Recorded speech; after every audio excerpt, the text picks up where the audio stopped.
99% of you are not subscribed to the channel. At 1,000 subscribers, I will post a series of special stories. Subscribe now. The planet Zinthera was often called the emerald jewel of the galaxy. It was a world of breathtaking beauty, where nature and technology coexisted in perfect harmony. The cities of Zinthera floated above vast, shimmering forests, connected by networks of energy bridges and suspended gardens.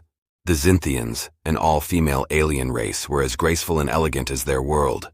They were known not only for their stunning beauty but also for their advanced technology, which harnessed the planet's unique energy crystals. But the peace that had reigned on Zinthera for centuries was abruptly shattered. The Gargon Empire, a warlike and brutal species, had long coveted Zinthera's energy resources. Led by the fearsome General Tython, they launched a surprise invasion, hoping to seize control of the planet before the Galactic Union could intervene. The Zinthians, though technologically advanced, were a peaceful people with little experience in warfare. Their defenses were strong but designed more for deterrence than outright combat. When the Gargon forces descended upon Zinthera, the Zinthians were caught off guard.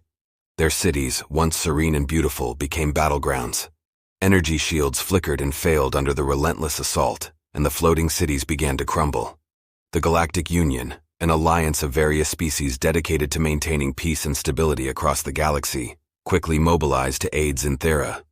Among the task force was Sergeant Jack Harper, a seasoned human soldier known for his bravery and tactical acumen. Harper had seen his fair share of battles, but nothing had prepared him for the sight of Zinthera under siege.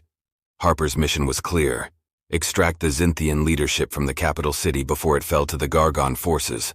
The leaders, 3 women who were crucial to the Zinthian survival, had been holed up in the High Council Tower, the heart of Zinthera's government. Harper's team, a diverse group of soldiers from different species, was to infiltrate the city, locate the leaders, and bring them to safety. The mission was more difficult than anyone had anticipated. The Gargons had not only overrun the city, but had also deployed jamming devices that disrupted communications and made it nearly impossible for the Galactic Union forces to coordinate. Harper and his team had to move quickly and quietly through the devastated streets, avoiding Gargon patrols and bypassing barricades. As they neared the High Council Tower, disaster struck. A Gargon patrol ambushed Harper's team, and in the ensuing firefight, most of his squad was wiped out. Harper fought with the ferocity of a cornered animal, taking down several Gargon soldiers before being forced to retreat. Alone and with no backup, Harper knew the odds were against him. But he also knew that if he didn't complete the mission, the Zinthian leadership would be captured or killed, and with them, any hope of resistance. Determined not to fail, Harper made his way to the High Council Tower.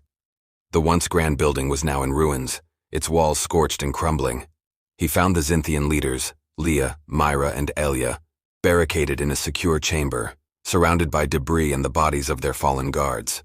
The women, though obviously shaken, carried themselves with a regal dignity that belied the chaos around them. Sergeant Jack Harper, Galactic Union, Harper introduced himself, his voice steady despite the pounding in his chest. I'm here to get you out. The Zinthians looked at him with a mix of surprise and skepticism. They had been told stories about humans, primitive, emotional beings prone to violence. Yet here was a human standing alone amidst the wreckage, offering them salvation. Leah, the leader and eldest of the trio, stepped forward.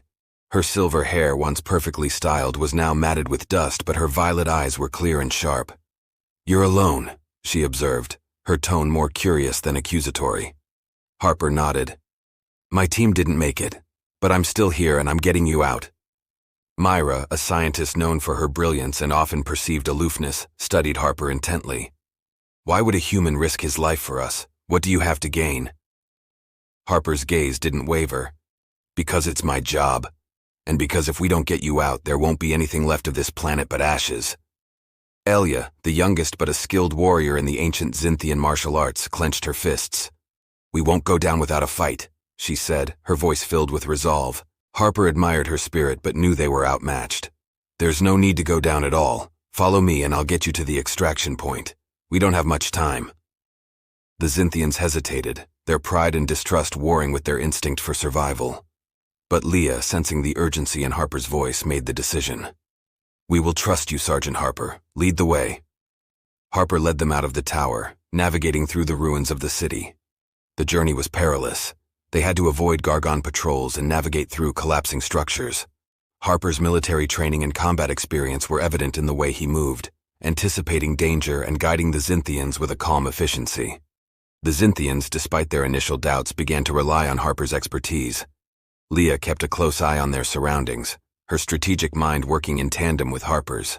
Myra, though not trained for combat, used her scientific knowledge to disable Gargon technology they encountered along the way.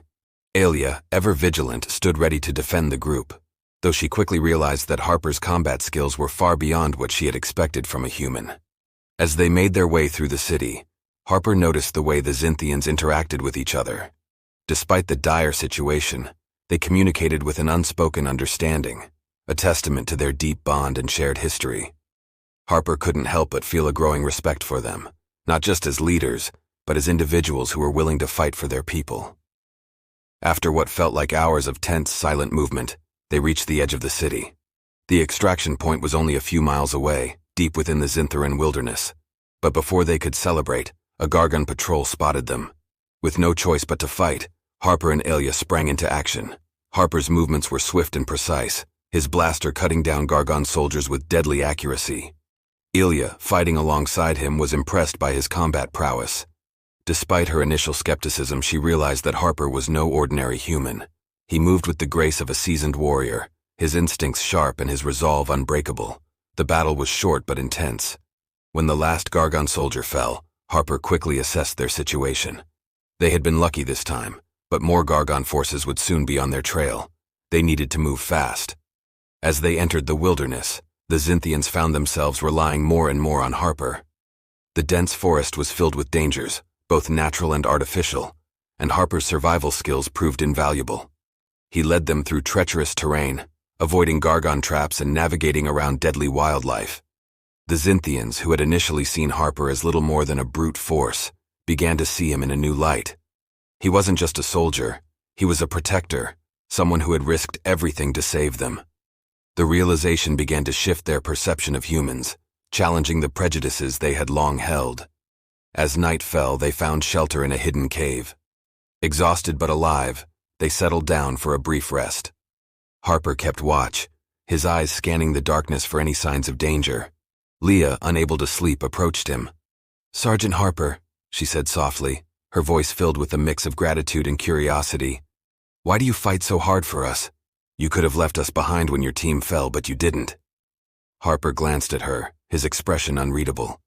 "Because it's the right thing to do, and because if we don't stand together, we'll all fall apart." Leah nodded, her respect for the human growing. "We've misjudged your kind, it seems." Harper didn't respond immediately, but when he did, his voice was quiet. "We all make mistakes. What matters is what we do next." Leah returned to the others, her mind swirling with thoughts of what Harper had said. The journey to trust had begun, but it was clear to her that it was not just about survival anymore. It was about understanding, about breaking down the barriers between them and forging something new. As they huddled together in the darkness, the Xinthians knew that their fate was now tied to this human soldier. And for the first time since the invasion began, they felt a glimmer of hope. This expanded chapter introduces more depth to the characters, highlighting the growing bond between Harper and the Xinthians, and sets the stage for the challenges they will face together. The Xintheran wilderness was a world of wonder and danger. A vast expanse of ancient forests, crystalline rivers, and towering mountains that seemed to scrape the sky. The bioluminescent flora cast a soft, ethereal glow in the dim light of the planet's twin moons, creating an otherworldly atmosphere that was both beautiful and eerie. Yet beneath this tranquil facade lay countless perils: predatory creatures that hunted in packs, toxic plants that could paralyze with a single touch, and the ever-present threat of Gargon patrols combing the area. Sergeant Jack Harper and the three Xinthian leaders, Leah, Myra, and Alia, moved cautiously through this hazardous terrain. Harper led the way, his senses honed by years of combat experience. Every rustle of leaves, every distant howl made him tense, ready to react at a moment's notice. The Xinthians followed closely, their trust in him growing with each step. As they ventured deeper into the wilderness, the initial tension between them began to ease. The Xinthians had always viewed humans with a mixture of disdain and caution, considering them impulsive and inferior. But Harper was proving to be anything but. His stoic determination, tactical mind, and selfless protection of their group were slowly chipping away at their preconceived notions. One evening, as they stopped to rest near a small crystal-clear stream, Myra, the scientist, approached Harper. She had been quietly observing him since they left the city, her analytical mind struggling to reconcile the human before her with the crude image she had always held of his species. "You're not what I expected, Sergeant," Myra said, her tone neutral, though her eyes were full of curiosity. Harper, who was busy scanning the perimeter, looked up. "What did you expect?" "Someone less composed," Myra admitted, choosing her words carefully. "Humans are known for their emotions, their unpredictability. Yet you've been nothing but focused and level-headed, even under extreme stress." Harper shrugged slightly.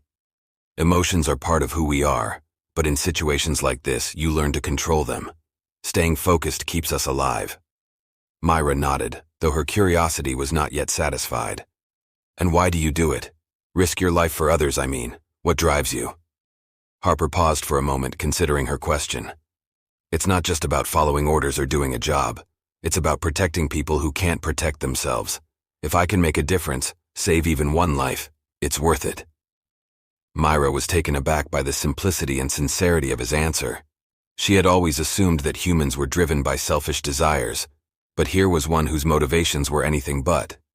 The scientist in her was intrigued, but more than that, she felt a growing respect for this human who had defied her expectations. As they continued their journey, the Xinthians began to open up to Harper. Leah, the leader, often walked beside him, discussing strategy and seeking his input on their next moves. She found in him a kindred spirit, a leader who, like her, bore the weight of responsibility for the lives of others. They shared stories of battles fought and lost, of the burdens that came with command. Elia, the warrior, also found herself reassessing her initial judgment. She had always prided herself on her combat skills, honed through years of rigorous training in the ancient Xinthian martial arts. At first, she had been skeptical of Harper's abilities, believing him to be no match for her prowess. But after seeing him in action, her skepticism had turned to admiration. One night, as they camped in a sheltered grove, Elia challenged Harper to a friendly sparring match. The tension between them had eased, replaced by a mutual respect, and she was curious to test her skills against his. "Let's see what you're really made of, Sergeant," Elia said with a hint of a smile as she took a defensive stance. Harper grinned, sensing the playful challenge. "Just don't hold back on my account." The two circled each other, their movements fluid and precise. Elia struck first, her blows quick and calculated, but Harper was ready. He parried her attacks with ease, his reflexes sharp from years of training. The sparring match was intense but controlled, a dance of skill and strategy. Harper's style was practical and efficient, honed by countless battles, while Elia's was more graceful, a testament to her mastery of Xinthian martial arts. As they exchanged blows, a crowd of sorts gathered. Leah and Myra watched with interest, the tension of the past days momentarily forgotten. The sparring match, though serious, was a welcome distraction from the grim reality of their situation. Finally, after several minutes of back and forth, Elia managed to land a light tap on Harper's side, signaling the end of the match. They both stepped back, breathing heavily but smiling. "You're good, Sergeant," Elia said, clearly impressed. "For a human," Harper chuckled, wiping the sweat from his brow. "You're not so bad yourself. I can see why your people made you a warrior." Elia's respect for Harper grew that night. He had proven himself not just as a soldier but as a warrior who could stand toe-to-toe with the best of the Xinthians. The barriers between them were slowly crumbling, replaced by camaraderie and mutual respect. But it wasn't just Harper who was changing. The Xinthians, too, were beginning to see the value in working together, in relying on someone outside their own species.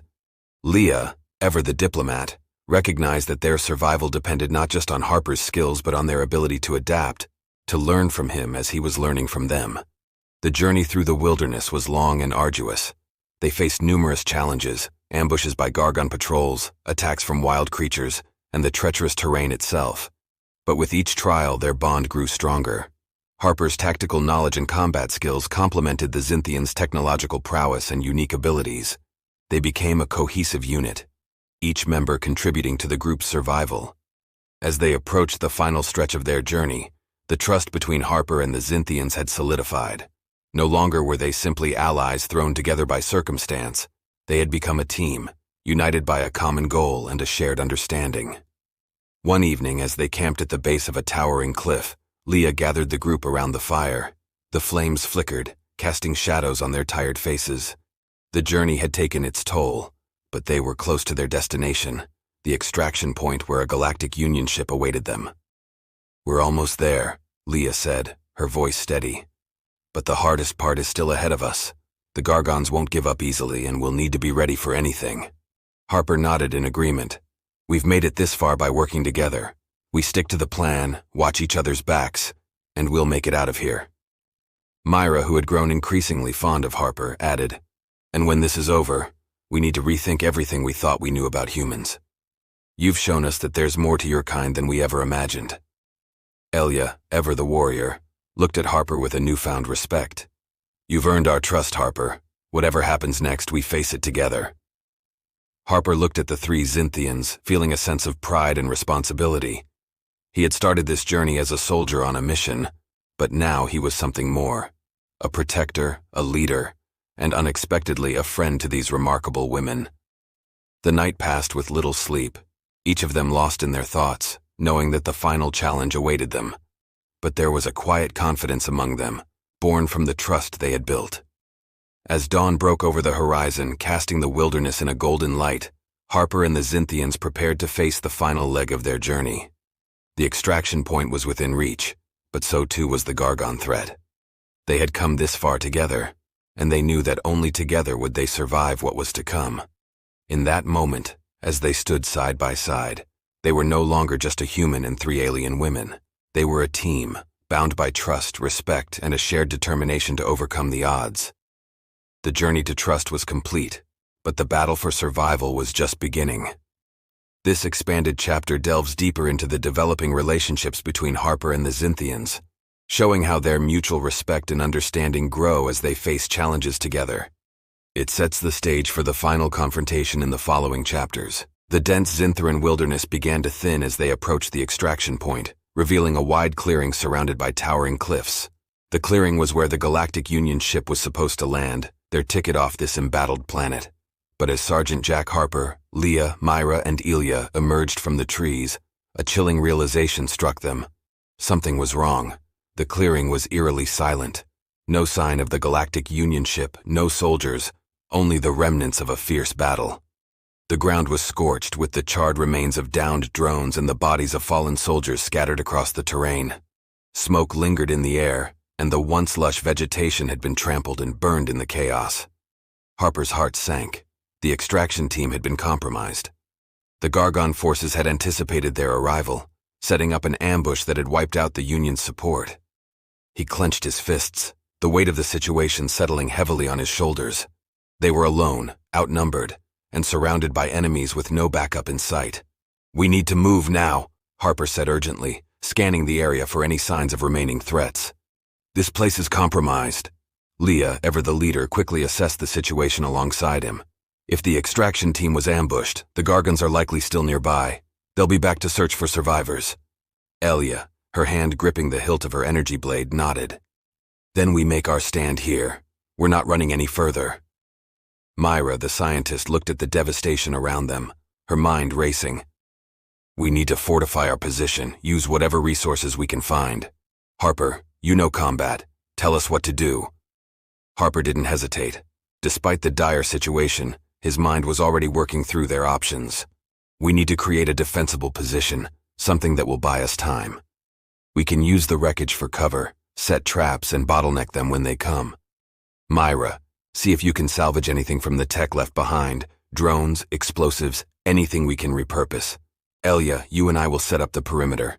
Leah, I need you to coordinate and keep watch for any movement." The Zynthians nodded, their earlier skepticism of Harper long gone. He had proven himself time and again, and now they trusted him with their lives. As they moved quickly to fortify their position, Harper and Elia worked in tandem, placing barriers and creating choke points with the debris scattered across the clearing. Myra's sharp intellect was put to use as she scavenged the wreckage, managing to reactivate a few damaged drones and rig them to explode on command. Leah, using her strategic mind, positioned herself where she could see the widest area, ready to alert the others at the first sign of danger.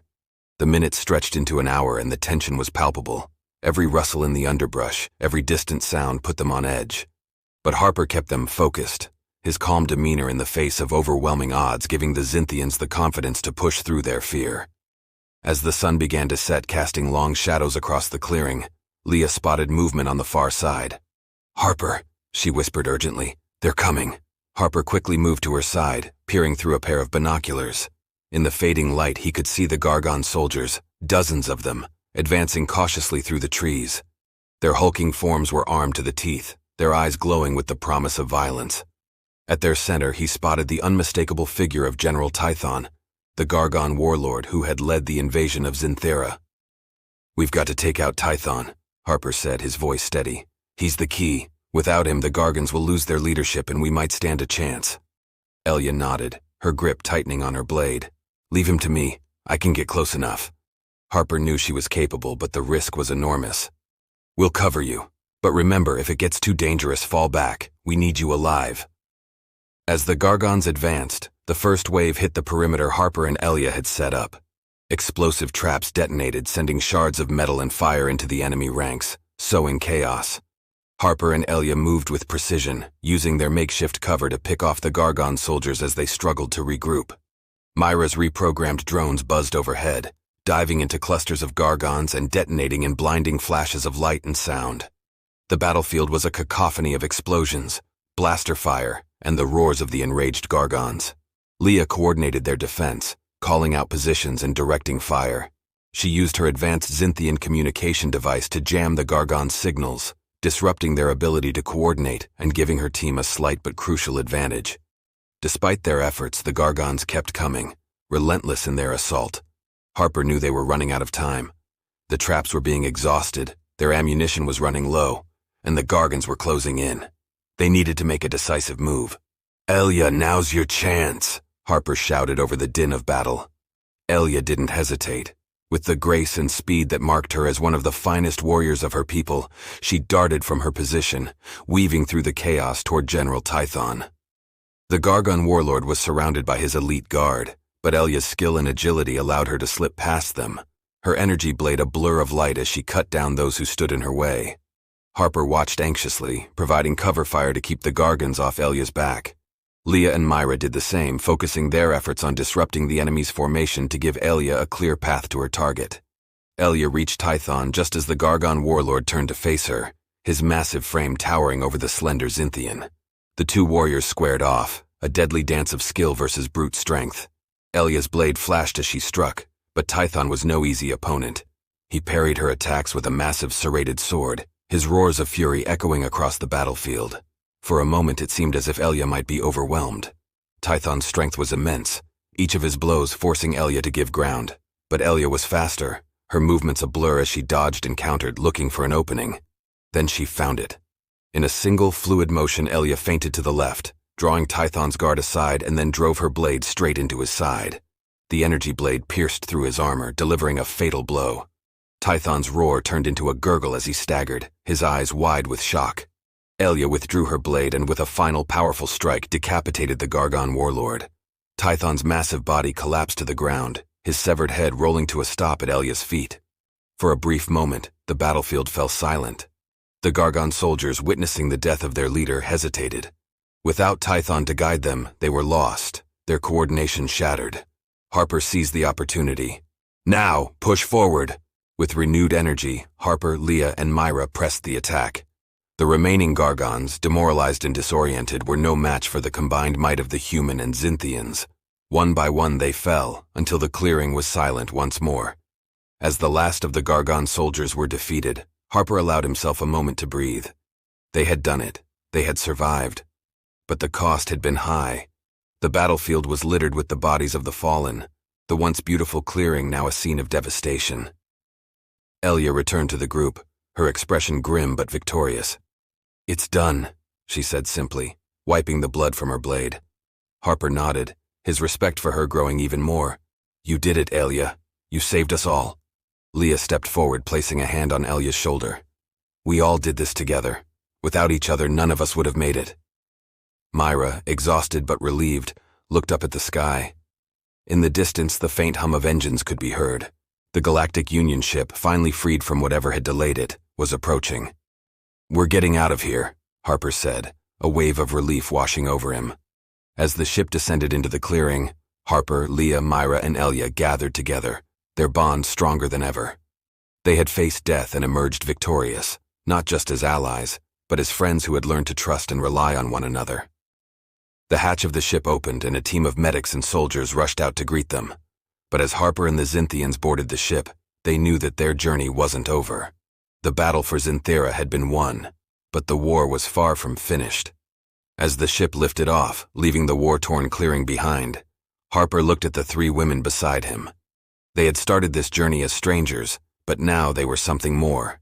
They were a team, forged in the fires of battle, and together they would face whatever challenges lay ahead. The final stand had tested their limits, but it had also shown them what they were capable of. United by trust, respect, and a shared determination, they were ready for. The Galactic Union ship cruised through the star-studded void of space, leaving the battle-scarred planet of Xinthera behind. The hum of the engines was a soothing background noise as Sergeant Jack Harper, Leah, Myra, and Elia sat together in the ship's briefing room. The room was quiet, a stark contrast to the chaos they had endured just hours before.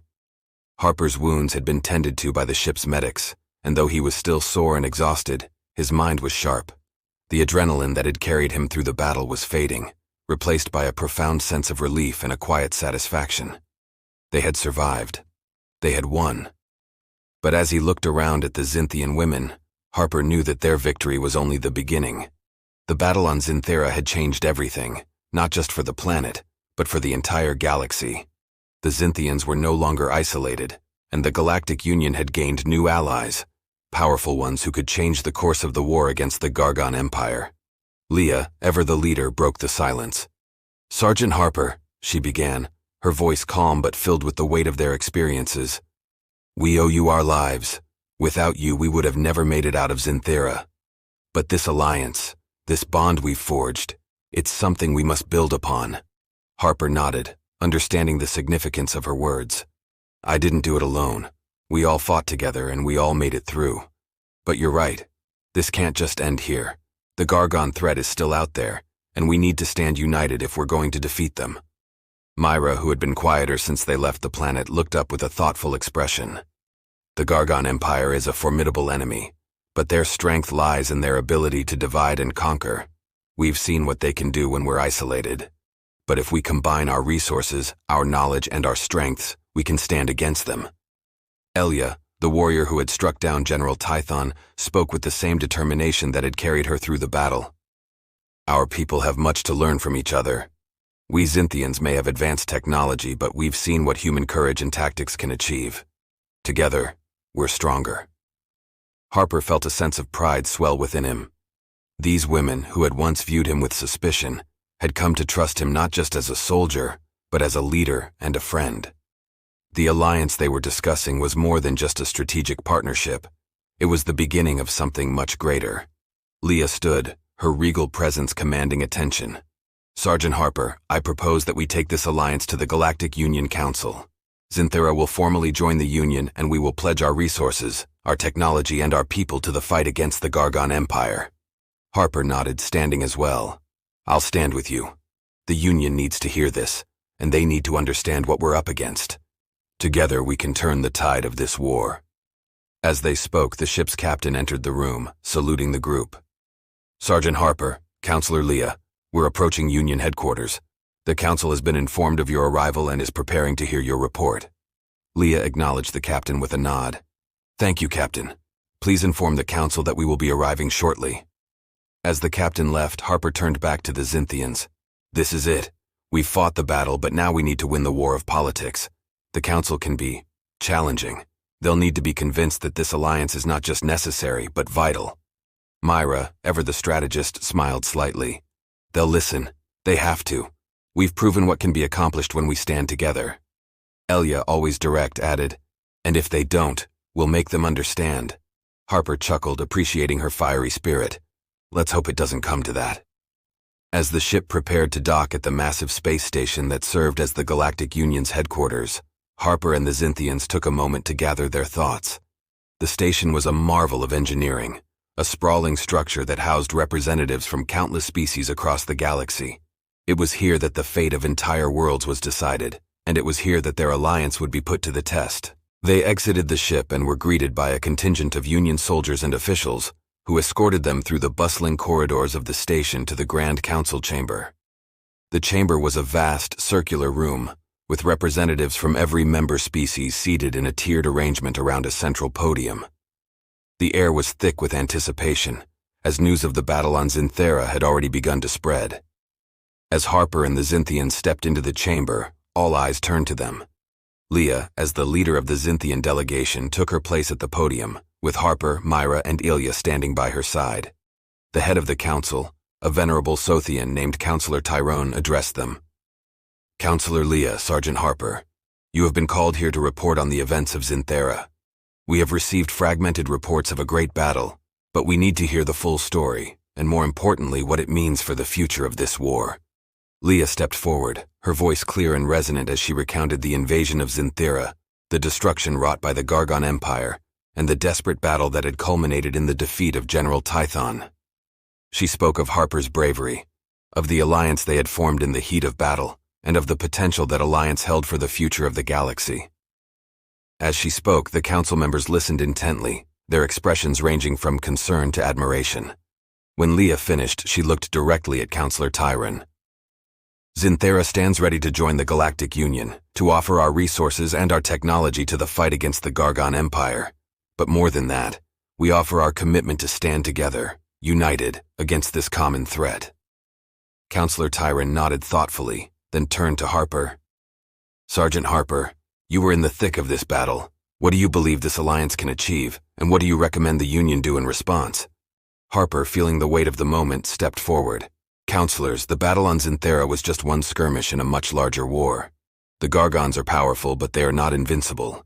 What we proved on Zinthera is that when we work together, we can defeat them. This alliance between humans and Zinthians isn't just about survival, it's about winning. I recommend that we not only accept Zinthera into the Union, but that we also commit to a full-scale joint operation to push the Gargons back. We have the strength, the technology, and the will. All we need is the unity to see it through." The chamber was silent for a moment as the counselors absorbed his words. Then, one by one, they began to murmur in agreement. Counselor Tyrone finally spoke, his voice firm. "The council will deliberate on this matter, but I believe I speak for many when I say that this alliance represents a turning point. The bravery and cooperation shown by Sergeant Harper and the Zinthians are exactly what we need in this dark time. We will move forward together." As the council began its deliberations, Harper and the Zinthians were led to a waiting room nearby. The tension that had gripped them earlier was beginning to ease, replaced by a sense of accomplishment. Ilya leaned back in her chair, a rare smile on her face. "I think that went well." Myra nodded, looking relieved. "If the council agrees, this could change everything. Zinthera has the resources, the technology, and now the allies to make a real difference." Leah looked at Harper, her expression one of deep respect. "You've been a part of this from the beginning, Harper. Whatever happens next, know that you've earned the trust and gratitude of my people."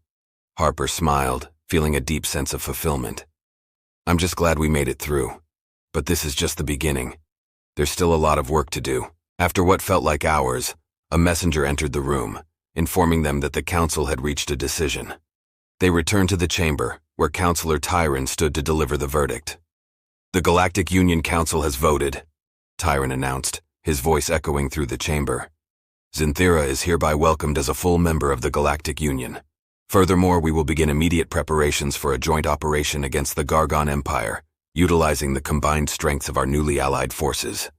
A wave of approval swept through the chamber, and Harper felt a surge of pride. This was the moment they had fought for, the moment they had risked everything to achieve. Leah turned to Harper, her eyes shining with gratitude. "We did it, together." Harper nodded, feeling the weight of their journey lift from his shoulders. "Together." As the session concluded, Harper, Leah, Myra, and Ilya stepped out of the chamber, the reality of what they had accomplished settling in. They had not only survived the battle on Zinthera, but had forged a new path forward, one that held the promise of victory against the Gargon Empire. As they walked through the corridors of the space station, heading toward the quarters prepared for them, Harper couldn't help but think about what lay ahead. The war was far from over, but now they had a real chance, and he knew deep down that whatever challenges they faced, they would face them together, united by trust, respect, and the unbreakable bond they had forged in the heat of battle. The future of the galaxy was uncertain, but Harper was ready to face it head-on, alongside his new allies and friends. And in that moment, he knew that they were no longer just fighting for survival. They were fighting for a future worth living for.